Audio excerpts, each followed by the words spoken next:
الحمد لله الذي أبدع الأفلاك والأرضين، والصلاة والسلام على من كان نبيا وآدم بين الماء والطين، وعلى آله وأصحابه أجمعين. أما بعد، قال الله تبارك وتعالى في كلامه المجيد والفرقان الحميد: أعوذ بالله من الشيطان الرجيم. بسم الله الرحمن الرحيم.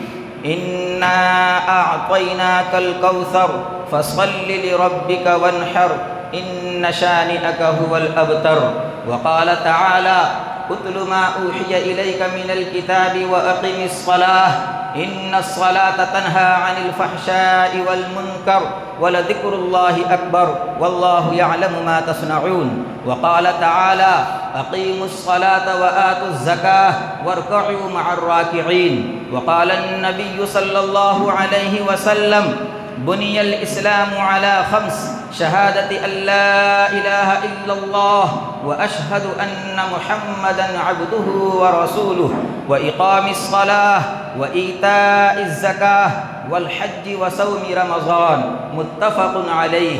صدق الله العلي العظيم وصدق رسوله النبي الكريم.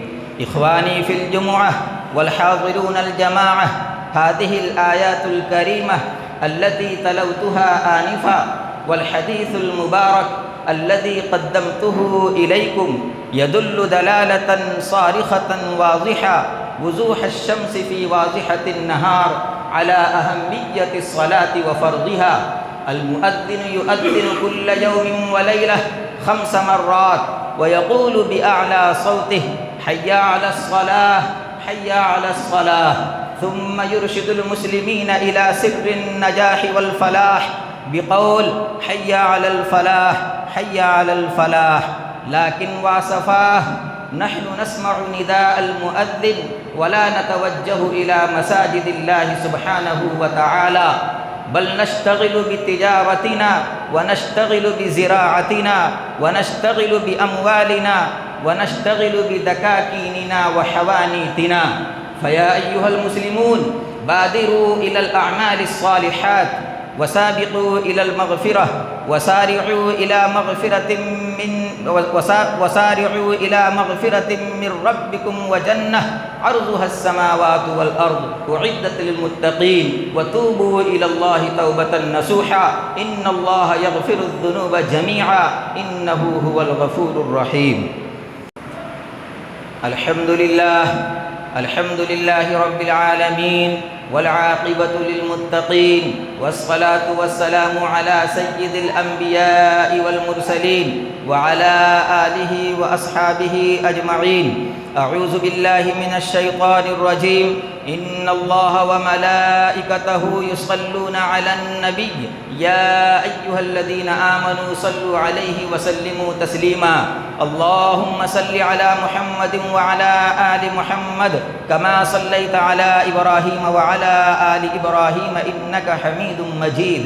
اللهم بارك على محمد وعلى آل محمد كما باركت على إبراهيم وعلى آل إبراهيم إنك حميد مجيد. وقال تعالى في مدح الصحابة رضي الله تعالى عنهم أجمعين: محمد رسول الله والذين معه أشداء على الكفار رحماء بينهم تراهم ركعا سجدا يبتغون فضلا من الله ورضوانا إلى آخر الآية. ربنا آتنا في الدنيا حسنة وفي الآخرة حسنة وقنا عذاب النار.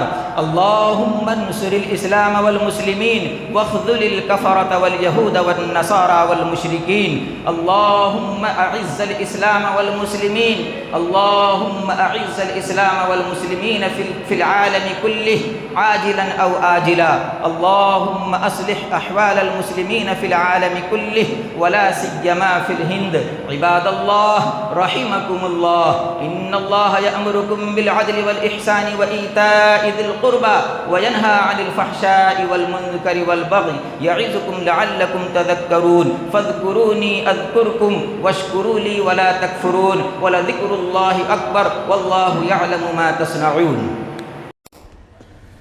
Thanks for watching. Don't forget to like, comment, share and subscribe to Al Wahid channel.